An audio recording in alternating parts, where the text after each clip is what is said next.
Well, hello again. It's Mr. Volkman, and we are going to continue our flip video lesson on chapter 3.1. This is video B, and today we'll be talking more in depth about what actually happened when the settlers finally arrived in Oregon or Washington Territory.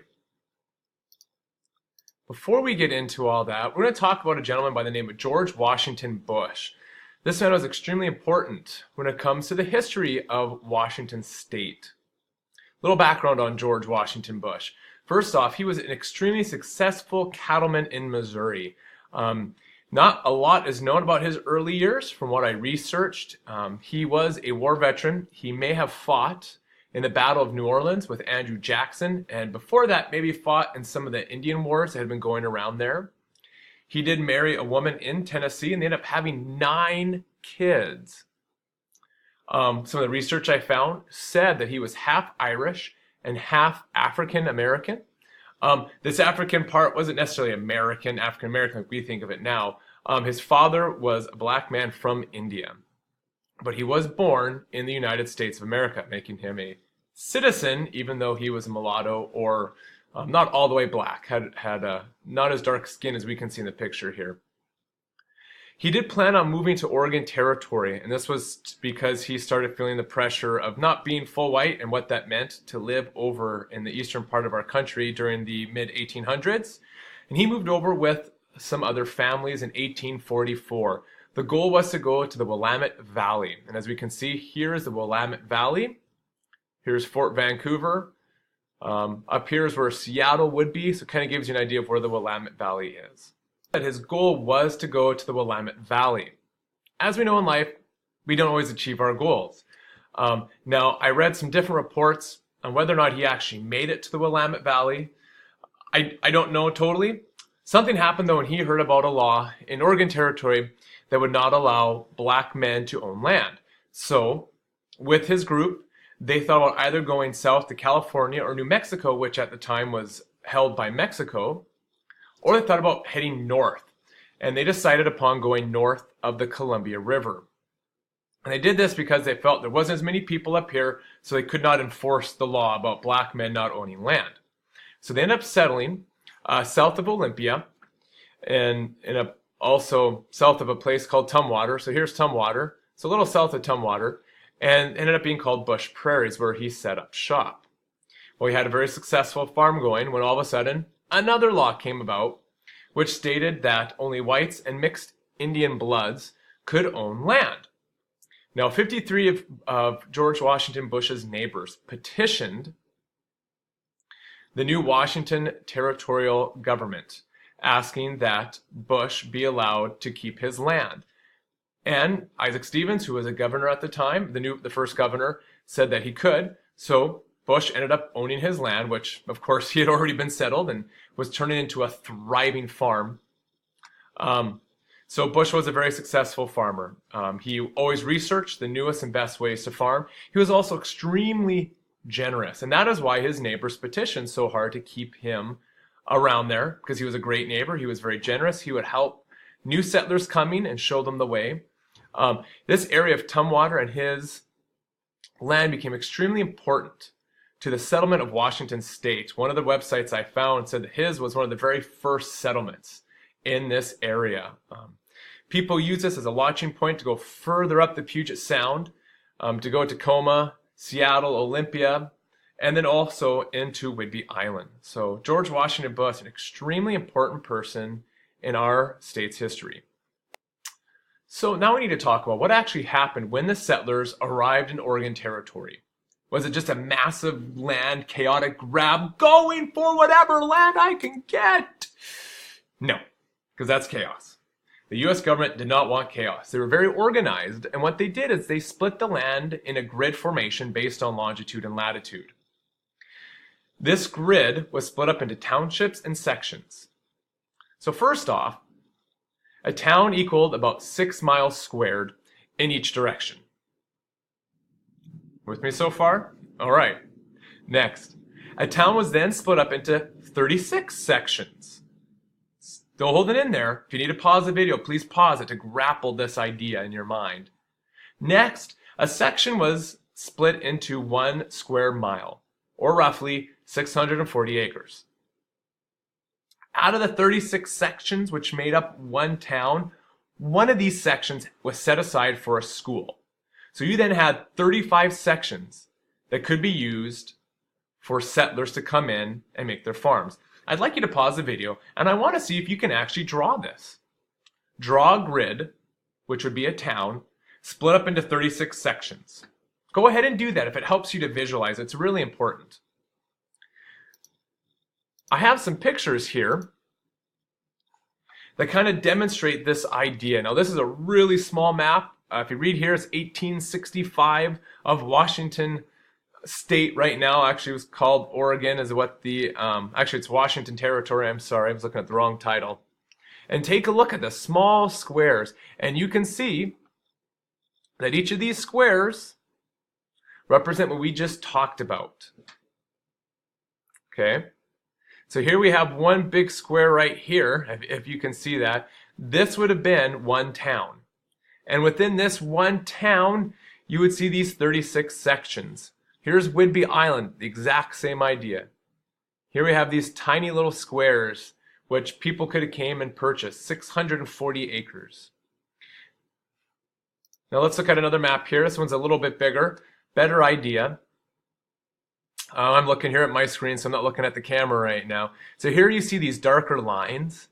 This darker line would have been made up of what I was talking about, this township. And each one of these little squares, this would have been 1 square mile or 640 acres that a settler could claim, could buy for themselves. Now we're going to talk a little bit more about what happened within these squares, because this is 640 acres. And not just anyone could get 640 acres.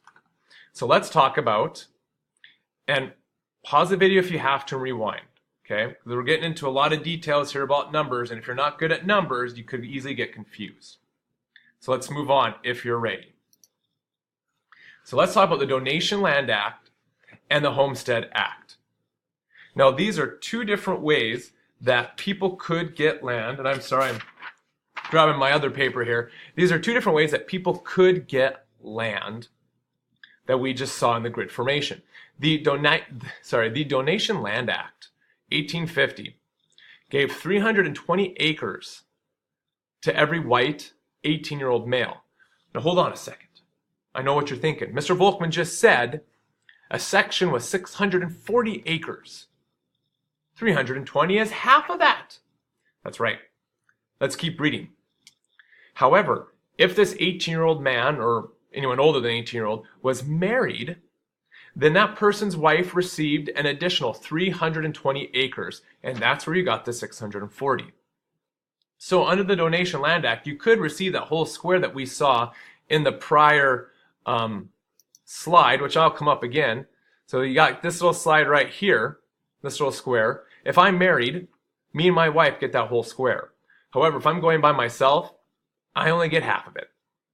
Don't get the whole thing. Now in 1854, there was an extension to this because they only had this Donation Land Act going for a certain amount of time, and like all great government programs, they go bye-bye unless they're extended. Well, the extension part of this said that you would have to pay for this. It was $1.25 per acre. Now I looked online and I couldn't find how much this original Donation Land Act cost people. But I'm sure if you were research, you might be able to find it. Well, when the Donation Land Act finally went its merry way and was done, the Homestead Act came into being. This was 1862. Now this was a little different.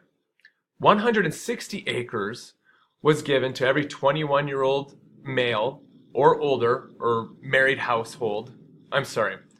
Let me say that again. 160 acres was given to anyone 21 years or older, or to people who are the head of their household.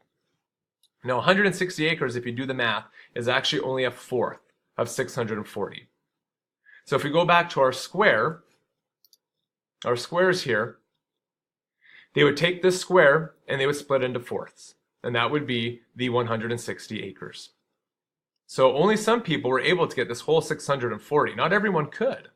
You had to be married, and it had to be underneath the Donation Land Act.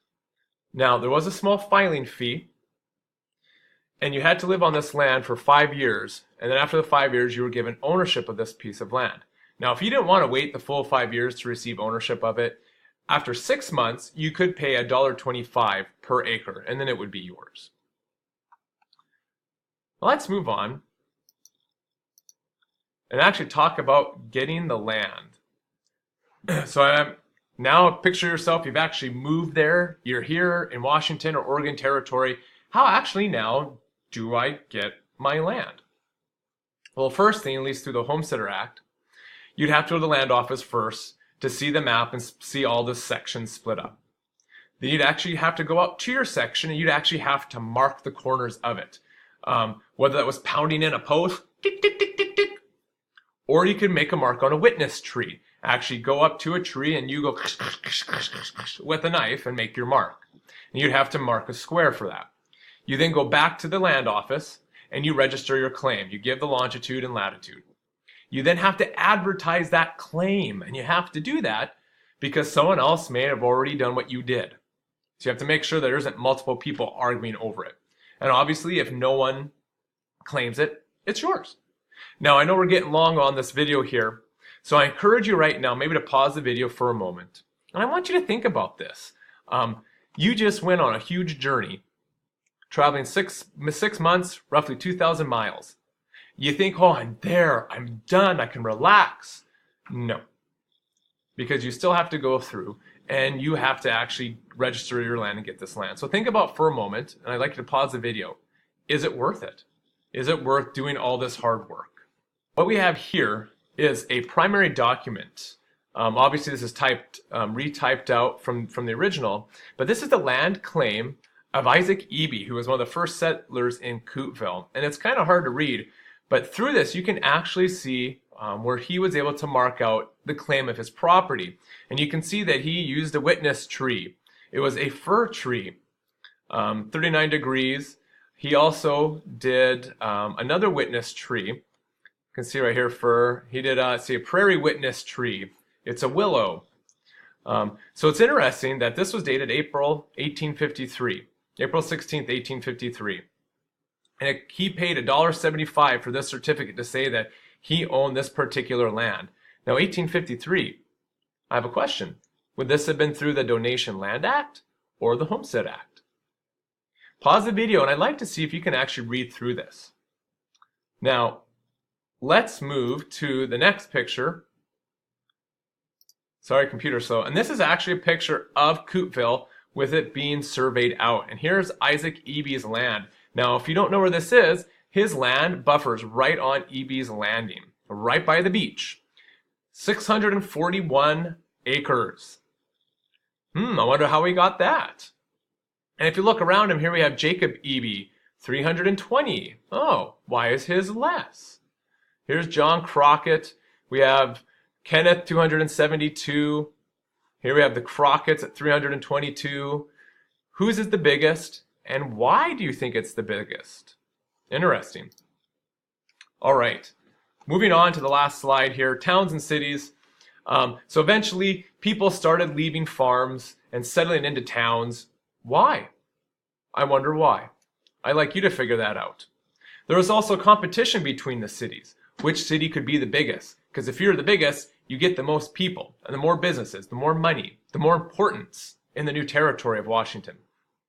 Some examples of some of these bigger cities, we have Walla Walla, which was started in around 1854. It was a wheat growing region that would supply wheat for mining camps.